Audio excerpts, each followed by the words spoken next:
वन्दे जगद्गुरुम्। भगवद्गीता अध्याय 1 chapter is called Adhyaya in Sanskrit. Adhyaya 1. There are 18 Adhyayas in Bhagavad Gita. We are in Adhyaya 1, first Adhyaya. And first Adhyaya is called Arjuna Vishada Yoga because it deals with the problem of Arjuna. And Arjuna's problem is Vishadaha, sorrow or grief. As we have already seen, in the battlefield, when Arjuna saw the people standing in the opposite army,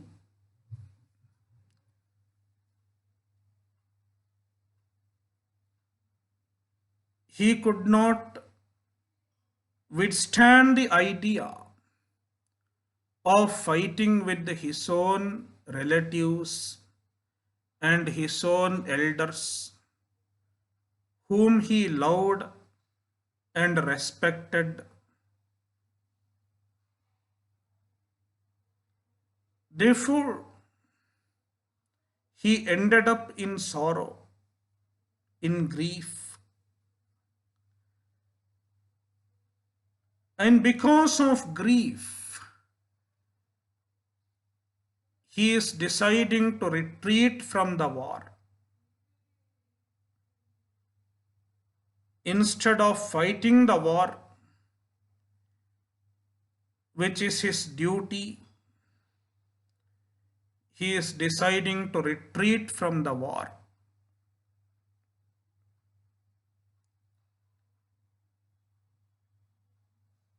And from the standpoint of dharma, from the standpoint of one's duty, it is a wrong decision.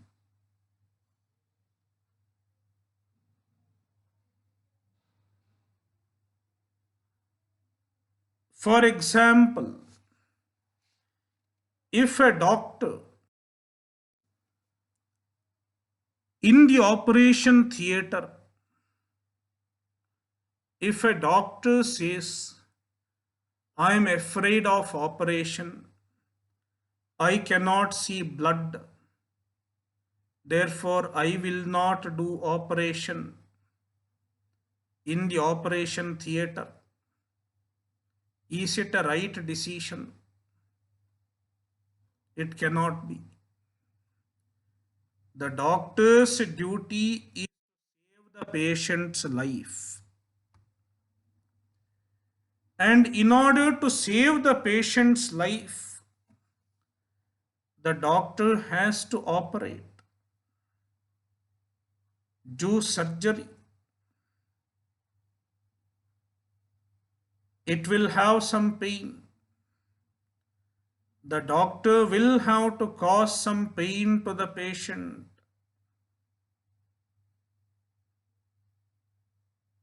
It involves violence.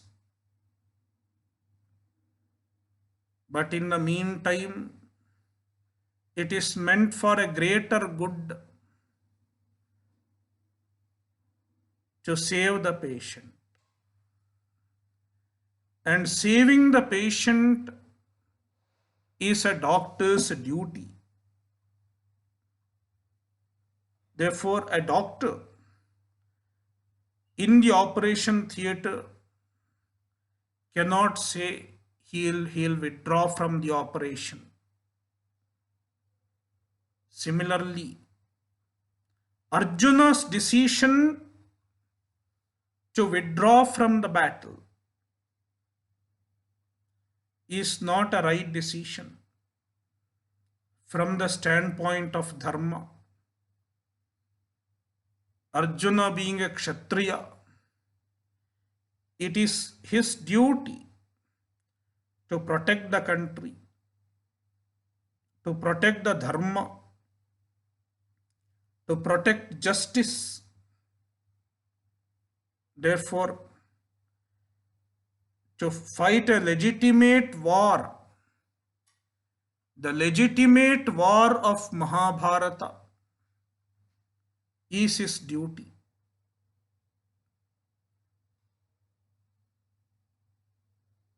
Therefore, Arjuna's decision to retreat from the battle cannot be accepted, cannot be justified. Arjuna is not withdrawing from the battle because of his understanding of right and wrong. His withdrawal is not a decision based on his understanding of dharma. It is not based on an understanding of right and wrong.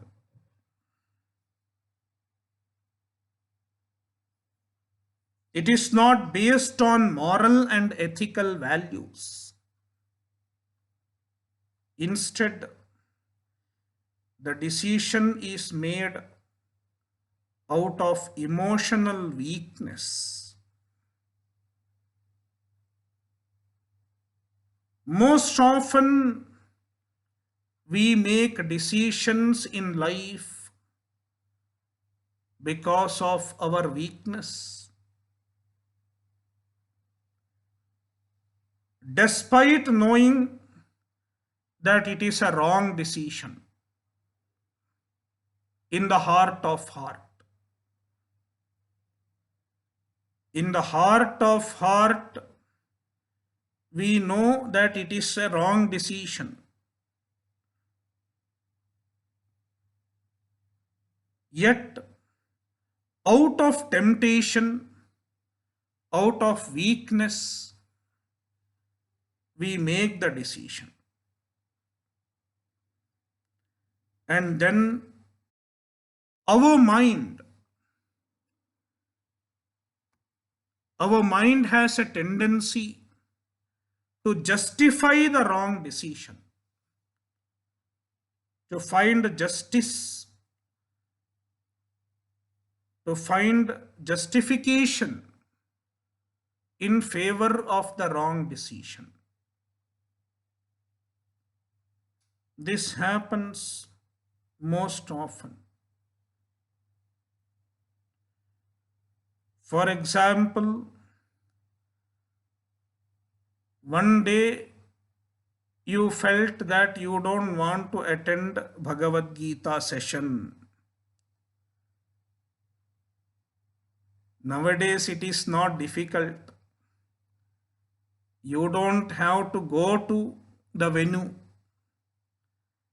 You can sit at the comfort of your house and put on your electronic device. That is how we attend the class nowadays. So easy.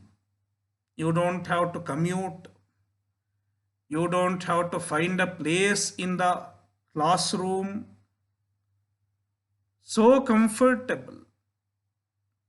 Yet, sometimes people feel it is too much. They have a temptation to miss the class. Let me miss the class today.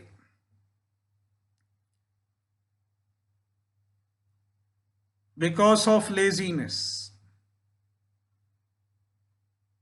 people miss a class.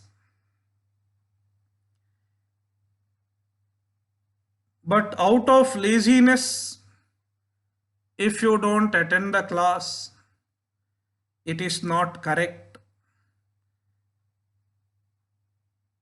Ethically, it is not correct. Even you know that. then you need to have some nimitta,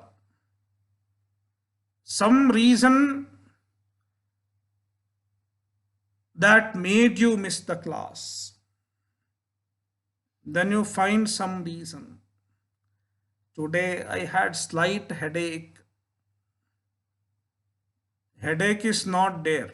But when the mind has to find a reason, the mind finds headache also. It is a subjective headache that the mind projects. Some justification. The mind tries to justify the wrong decision. Similarly, now Arjuna is trying to justify his own wrong decision. Therefore, Arjuna continues his words. At least he has to tell Krishna and get approval from Krishna. When we have a wrong decision, we are not confident about it ourselves because we know it is wrong. But if we find approval from someone, it gives a solace, it gives a comfort, even to make a mistake, even to compromise with the values. We need approval from someone.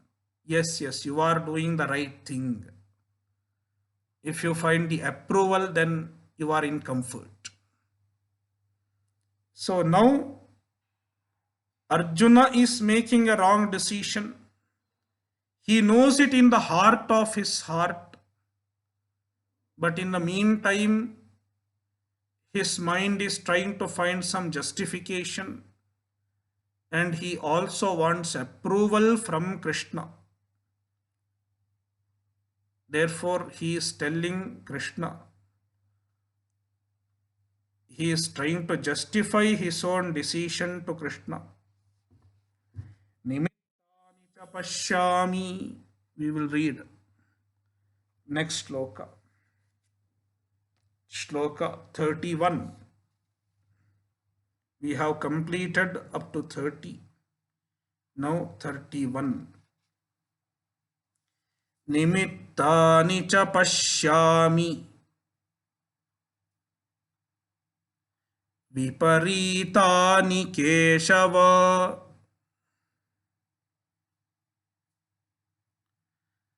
Na cha shreyo no pashyami.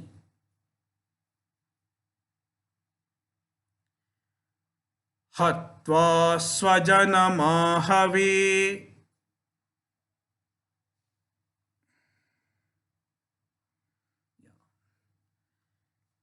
He Keshava. O Keshava. Krishna is called Keshava. He Keshava. O Krishna. Aham viparitani nimittani cha pashyami. I see various bad omens. Nimittani means omens.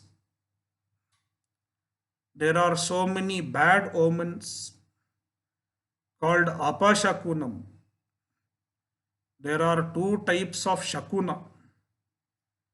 Shakuna Shastra is one of the several shastras that predict the future. We have many disciplines of knowledge useful in predicting the future.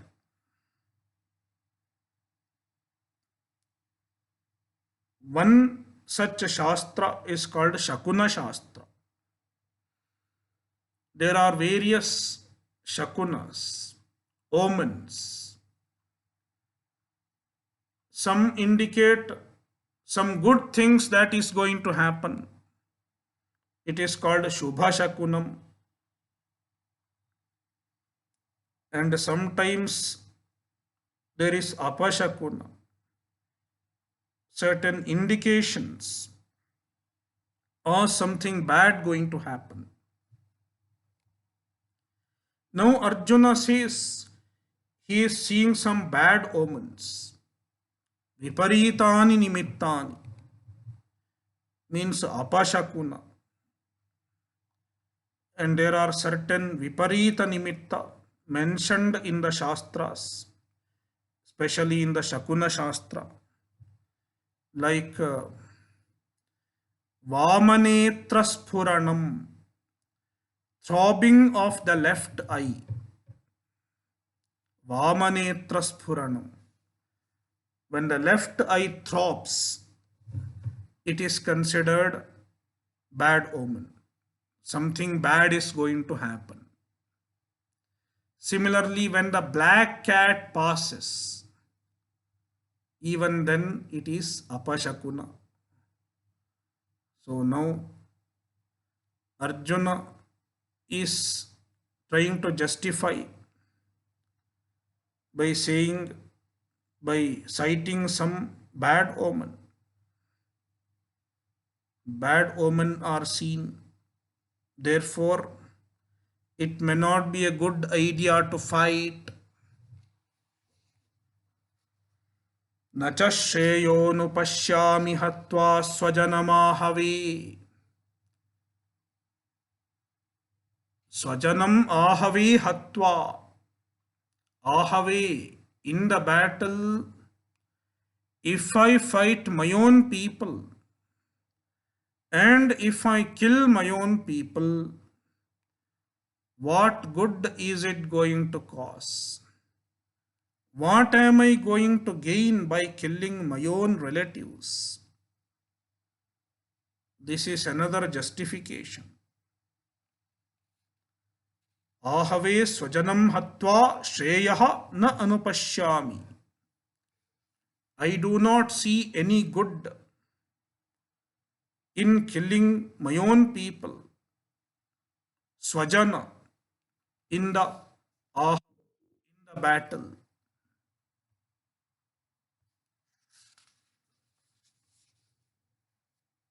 Next shloka. Nakankshe vijayam Krishna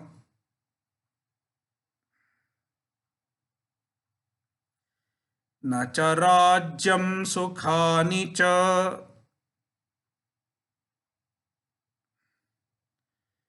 kinno rajyena govinda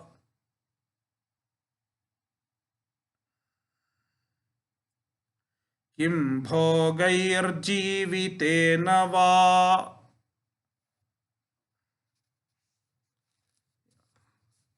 Now Arjuna is speaking like a person of vairagya,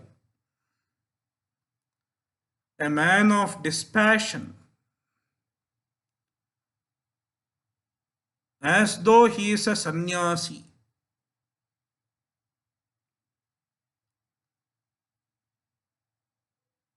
But it is because of weakness. It is not because of vairagya.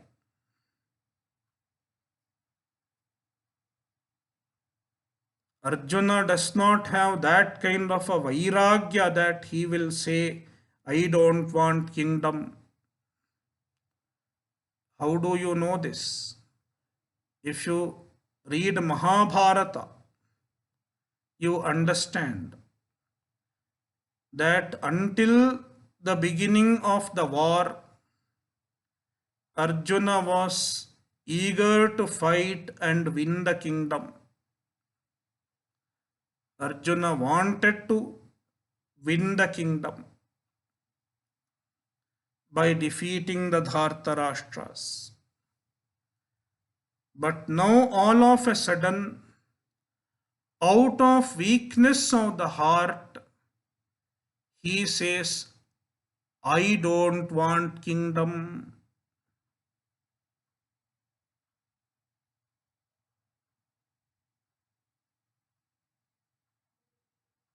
It is not because he has lost the desire to have a kingdom, but it is because of the weakness. I cannot accomplish it. Therefore, he says, I don't want the kingdom.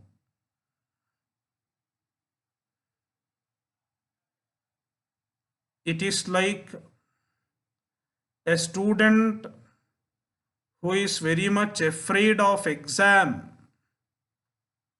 and because of the fear of exam he says, I don't want to pass the exam.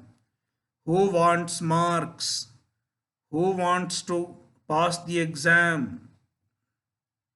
Not because he doesn't want to pass, but he is afraid of the exam. Kim no rajyena Govinda. He Govinda, O Krishna, naha rajyena kim. What is the use of rajya for us? Kim bhogaihi. What is the use of various enjoyment for us? Jivitena va kim. What is the use of living for a long time? Nakankshe vijayam Krishna. I don't want victory, O Krishna. Nacha rajyam sukhani cha. I don't want kingdom and I don't want to be happy also by winning the kingdom. Next. Yeshamarthe kangshitannaha.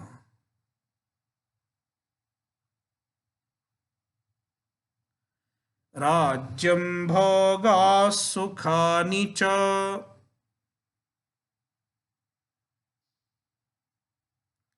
Ta imev sthita yuddhe. Pranastyakva dhanani cha.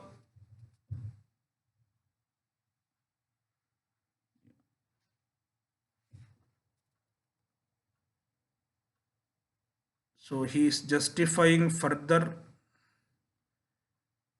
the same relatives for whose sake we require the kingdom, for whose sake we need the kingdom. The same people are here in the battlefield. And if those relatives die, for whose sake will we have the kingdom? Yeshamarthe, for whose sake? Naha rajyam bhogaha sukhani cha kankshitam. We have desired for the kingdom, rajyam, bhogaha, objects of enjoyment, and sukhani, all pleasure. Te imeva sthita yuddhe. The same people are present here in the battlefield and they are going to die. Pranastyakva dhanani cha. They have come here in the battlefield, giving up their life as well as giving up their wealth. So if the relatives die, for whose sake will we have the kingdom? The kingdom makes sense only if we have relatives, we have children and grandchildren. If the children and grandchildren and other people themselves are gone, then what is the use of wealth? What is the use of having property? Just for one person, you don't need too much property. People aspire to have lot of property, keeping in mind their children, grandchildren, etc. But when they are not there, then what is the use of having property? So that is Arjuna's argument. Suppose, in fact, Arjuna's sons are also there. Arjuna's grandsons are also there.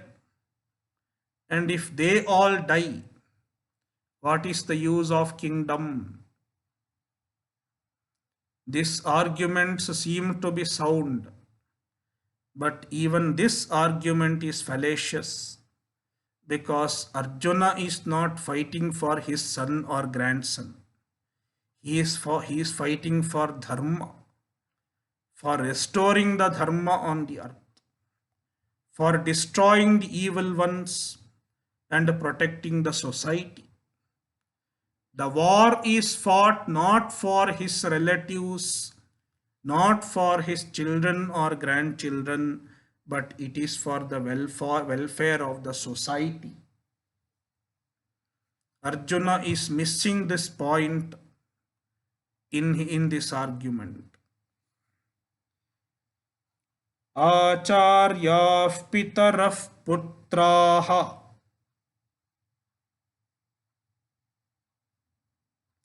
tathaiva cha pitamahaः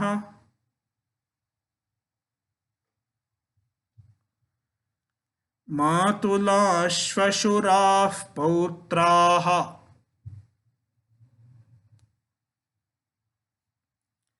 शालाः सम्बन्धिनस्तथा.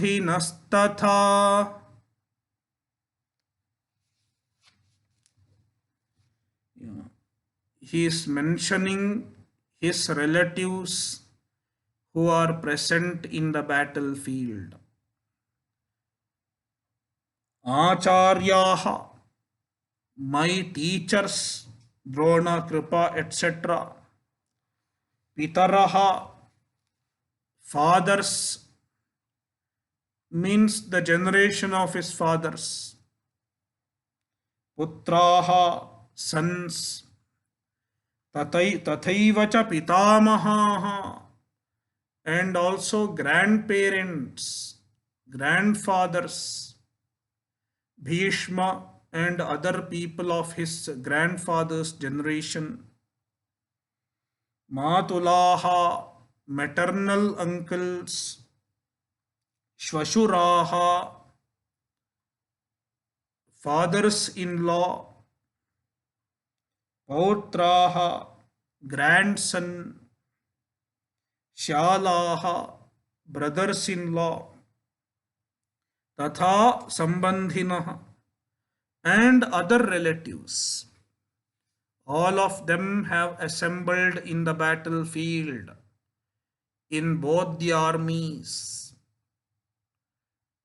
And if they die, they get killed. What is the purpose of having the kingdom? Next, 35. एतान् न हन्तुमिच्छामि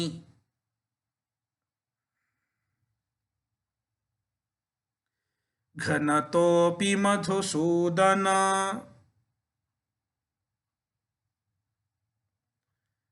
अपि त्रैलोक्यराज्यस्य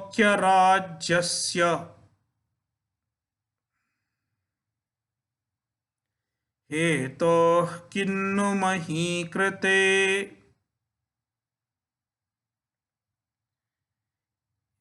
हे मधुसूदन, ओ मधुसूदन कृष्ण, घ्नतोपि एतान् न हन्तुमिच्छामि. Gnatopi etan, even if they are trying to kill me, even if they want to kill me, I don't want to kill them. Let them kill me instead. I cannot kill them. Api trailokya rajyasya hetoh, even if I am going to get the whole universe,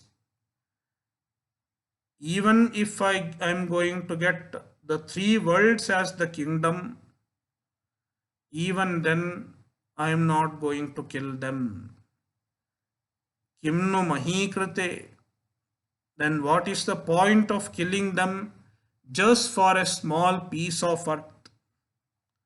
Just for getting Hastinapura, a small land. The benefit that we are going to get is limited by doing such a heinous crime, by killing our own relatives. 36. निहत्यधार्तराष्ट्रान्नः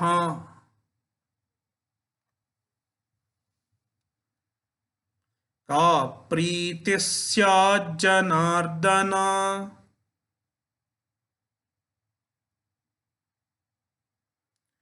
पापमेवाश्रयेदस्मान्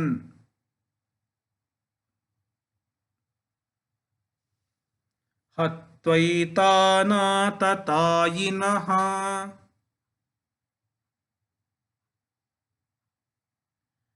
Yeah.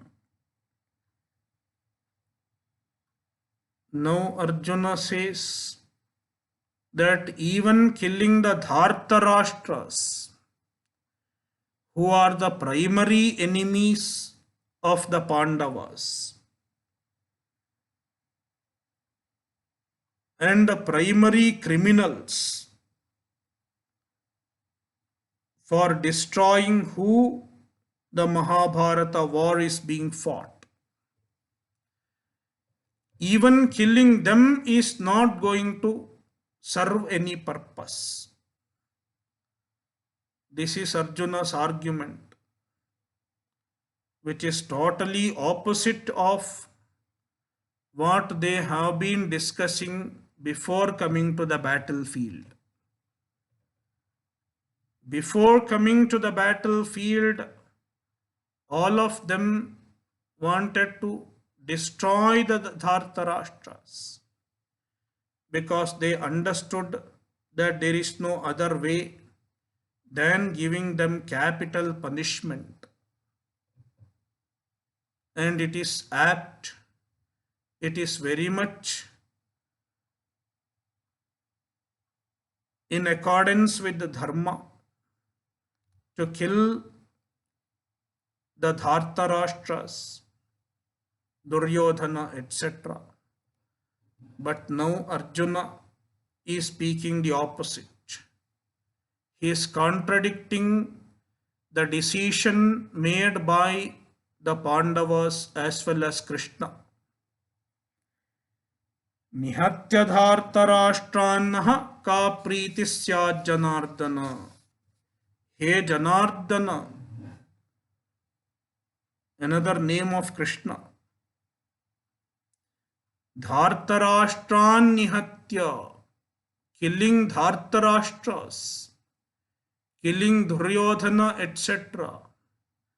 Ka pritihi syat. What benefit will it lead to? What benefit will it cause? Definitely it is going to cause a lot of benefit. First of all, benefit to the society. The society will be free from the evils of Duryodhana. Hastinapura will breathe a sigh of relief once Duryodhana is destroyed.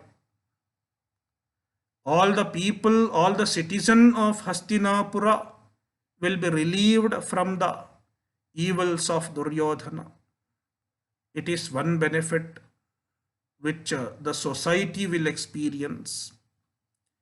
And then Pandavas also will have a lot to benefit from it. They will get the kingdom. In addition to getting the kingdom, they will get the solace of having revenge from the people who perpetrated all forms of crime against them. So there is immense benefit in killing Dhartarashtras.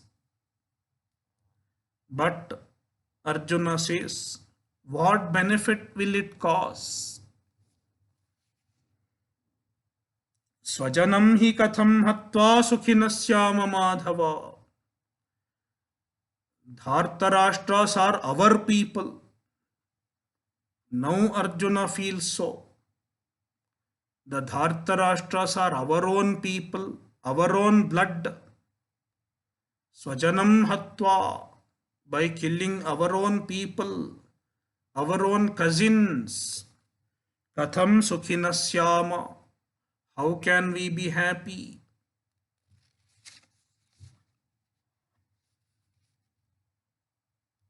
Shloka 38. Yadyapyetena pashyanti lobhopahata chetasaha kulakshayakritam dosham mitradrohe cha patakam.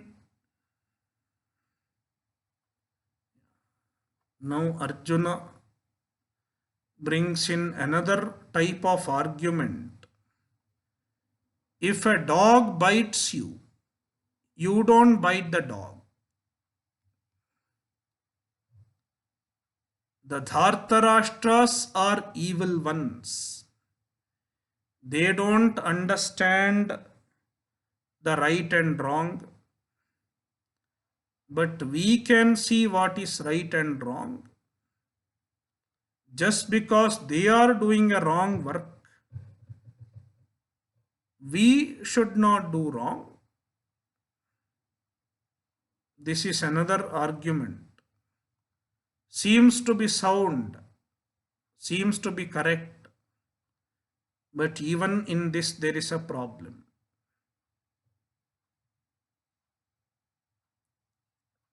A soldier cannot say this. A soldier standing in the border cannot talk about ahimsa.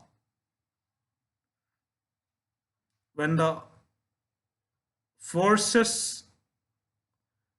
opposite forces, the enemy forces are shooting at our soldiers, we cannot be neutral and we cannot say we are doing ahimsa. The ahimsa, a misplaced ahimsa, is a papa than a punya. Suppose the soldiers on Indian side, they give up their weapon and say we are doing ahimsa, then the enemy forces will enter our nation and they will capture and they will kill so many innocent people also. Therefore, ahimsa is not a value that should be followed in the battlefield.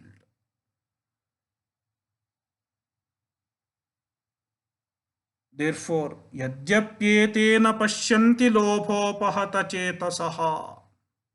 Yete, these people, lobhopahata chetasaha, their mind is overpowered by greed. Lobhopahata chetasaha.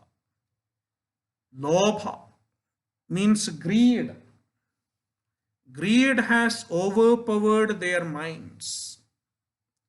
Therefore, they are not able to see the evil consequences of the war.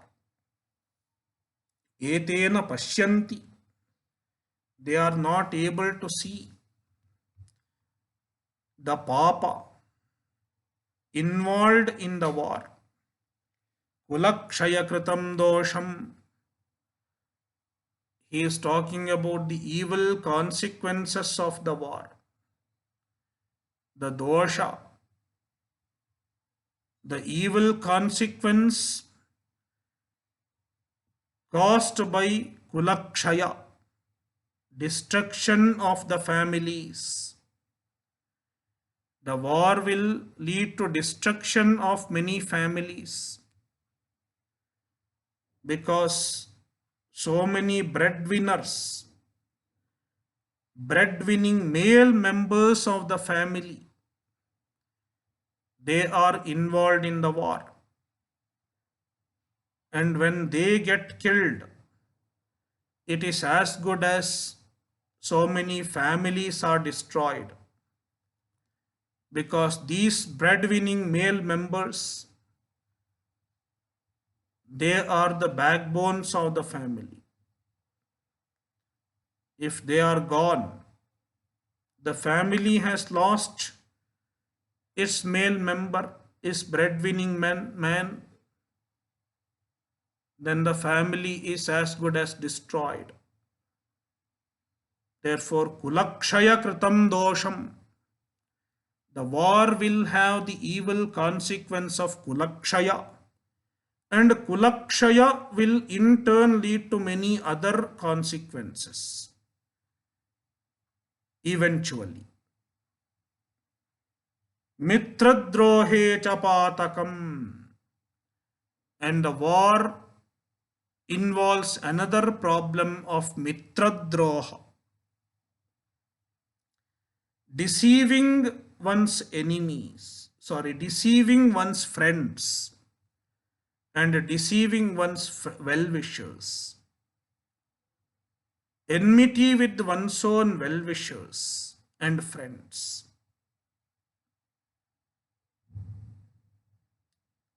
In both armies, there are friends of Pandavas. Some of the friends and well-wishers of the Pandavas have joined the army of Dhartarashtra because of whatever reason.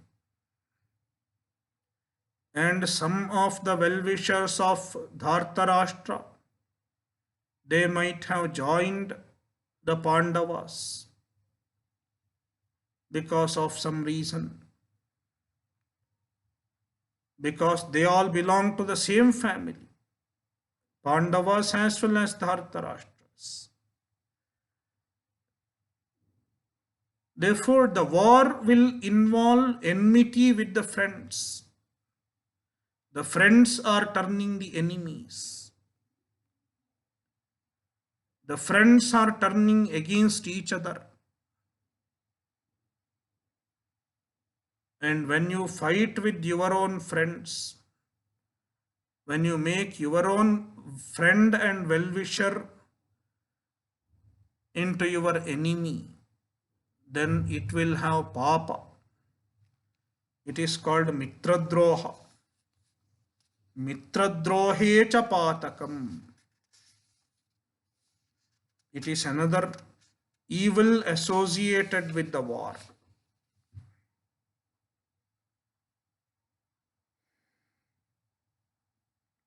Katham najneyamasmabhihi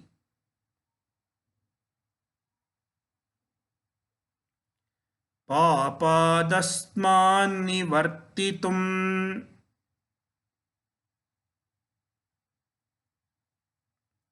kulakshayakritam dosham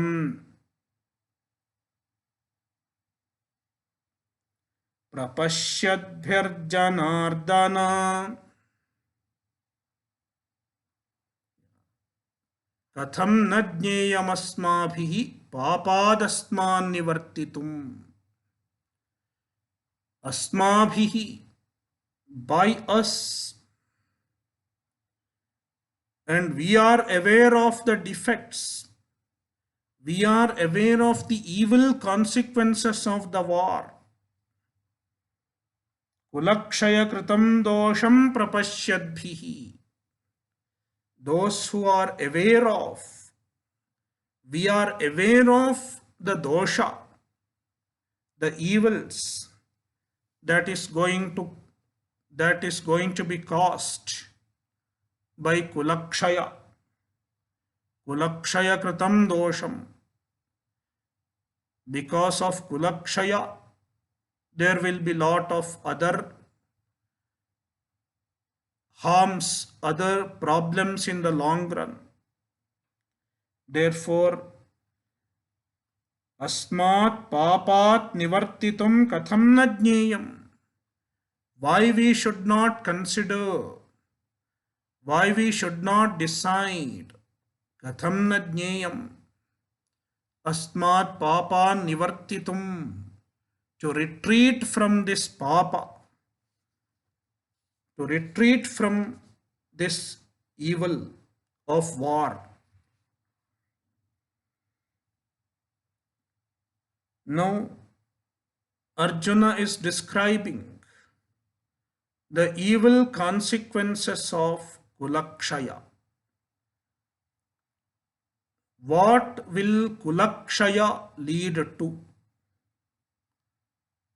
What harm will kulakshaya cause? Arjuna is explaining step by step. It has some amount of truth in it. We cannot ignore Arjuna altogether. But in the meantime, the conclusion that Arjuna is going to draw is not correct. Kulakshaye pranashyanti kuladharma sanatanaha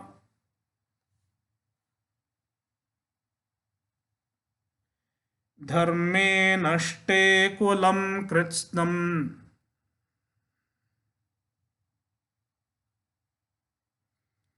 adharmo bhibhavatyuta. Kulakshaye pranashyanti kuladharma sanatanaha. So the first and immediate effect of the war is kulakshaya. Many male members of the family, they are killed, and the ones who are getting killed are the strong ones, the brave ones. And the strong and the brave ones are the ones who commit themselves to dharma, who are committed to dharma, who are committed to values. Then there will be some coward ones, the weaker ones. They may not even come for the war. They might be hiding somewhere. So such people survive the war. But the weaker ones, they will not have any values. They will not have commitment to dharma. Only the strong ones will have commitment to the dharma.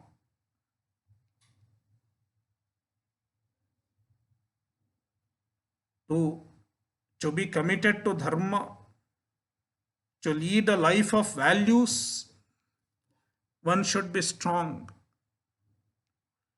mentally strong and brave. So such people are lost because of the war. It is kulakshaya, the direct consequence of the war. When kulakshaya happens, there is nobody to perform the dharma in the families, and nobody is there to to inspire the dharma in the society, because those who inspired other people to perform dharma, leading by example, all of them have died. Then there is nobody to safeguard dharma in the society. There is nobody to preserve dharma in the society. Therefore, kuladharma sanatanaha pranashyanti. Kuladharma, the kuladharma. Every family has its own dharma, its own values and its own duties. And it is learnt and handed over from generation to generation. If you look at any family in India, you find that a family has its own values, its own forms of rituals, like its own Kuladevata puja, etc., and its own culture. And these things are preserved from generation to generation. Therefore, Kuladharmaha, they are Sanatanaha. They have been coming down for a long time.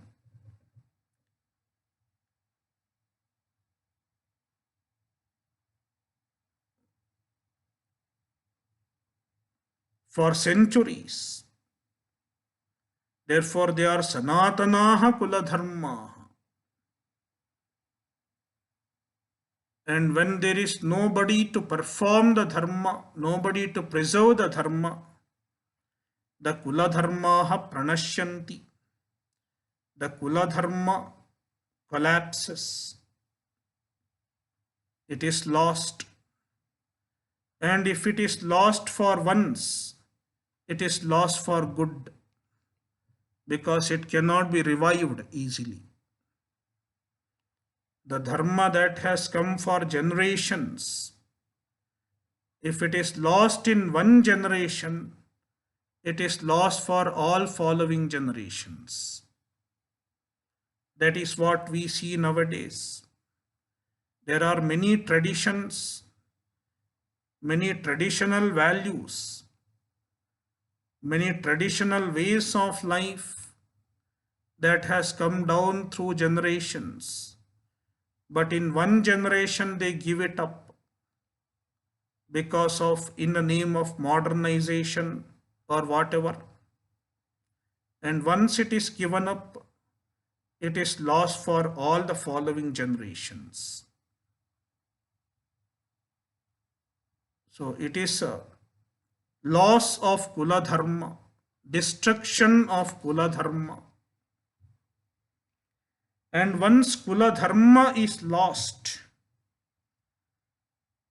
the adharma will overpower the Kula. The family will be overtaken by adharma. If the traditional values are lost, there is nothing to make the family hold on to the values. Therefore, adharma will overpower. The people will behave licentiously. They will do what they like because they have lost the values of their culture, values of their tradition. Dharme nashte kulam krishnam adharmobhibhavatyuta. Dharme nashte, once the dharma is lost, krishnam kulam, the entire family, adharmaha abhibhavati, adharma overpowers. The family takes to adharma. everyone in the family take to adharma because they have no dharma.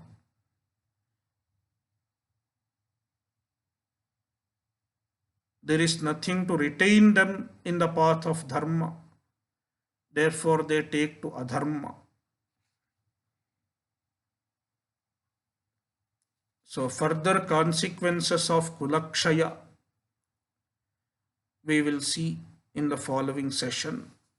Om Purnamadah Purnamidam Purnat Purnamudachyate Purnasya Purnamadaya Purnamevavashishyate. Om Shanti Shanti Shanti.